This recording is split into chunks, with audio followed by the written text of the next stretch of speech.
Suchet. The right to a preemptive nuclear strike against China is now part of U.S. law. That's thanks to the National Defense Authorization Act. The Pentagon's also ordered a thorough review of when and how the U.S. could strike at the network of tunnels believed to hold Beijing's atomic arsenals. We better get into this right now. James Corbett joins us live on the program, editor of a Japan-based news website. Mr. Corbett, a pleasure to see you. Thanks for coming on so quickly.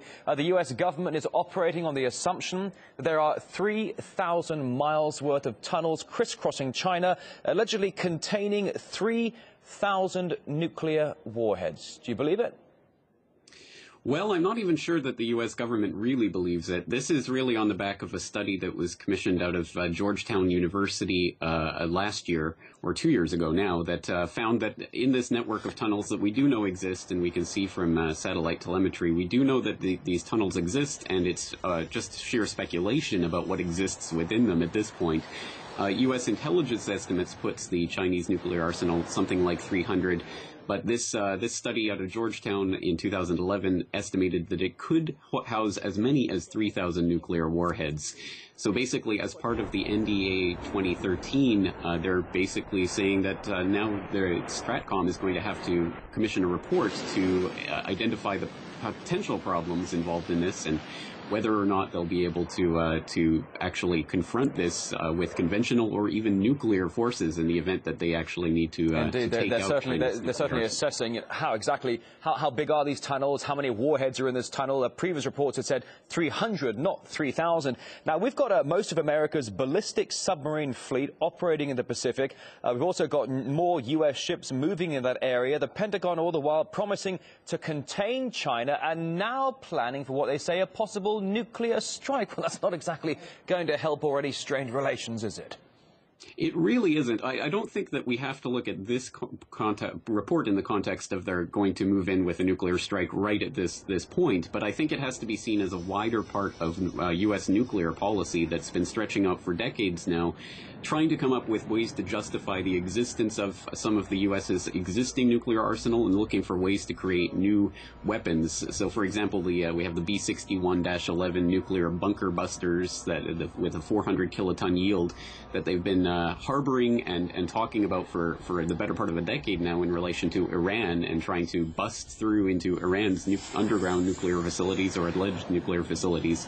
Now they're just shifting that rhetoric over to the Asia-Pacific as part of this Asia-Pacific pivot.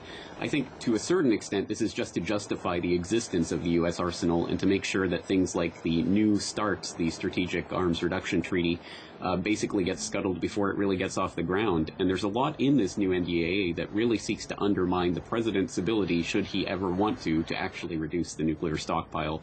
So I think the Congress is definitely trying to get their foot in the door and stop any types of arms reductions before it can actually be implemented. There are certainly some that already say that the American president is powerless when it comes to going head-to-head with the military-industrial complex. Certainly at this point, though, we've been getting reports that there have been some rather peculiar high-altitude jet forays between China and Japan.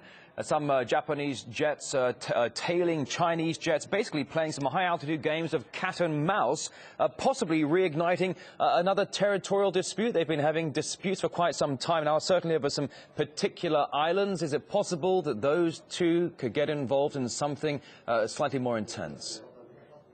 It certainly could, and of course, the more bellicose that the U.S. becomes against China, the more safe Japan will feel in either threatening or responding to Chinese aggression. So, I think it really only serves to put a match next to this powder keg that is the Asia-Pacific region, especially now that really this is heating up and the American attention is turning here. I think we're going to see more and more of these types of situations coming along that could justify even further military intervention. So we have to look at these types of nuclear rhetoric that's coming out right now, not necessarily as an intent to strike anytime soon, but certainly as something to keep our eyes on as this rhetoric continues to ratchet up. Well, as you well know, Mr. Corbett, the U.S. has been increasing its military presence in the Asia-Pacific region for quite some time now, certainly over the past 2 years, increasing it in somewhat called fairly drastic measures. Now a report of them examining possibly 3,000 miles loaded with nuclear warheads crisscrossing China.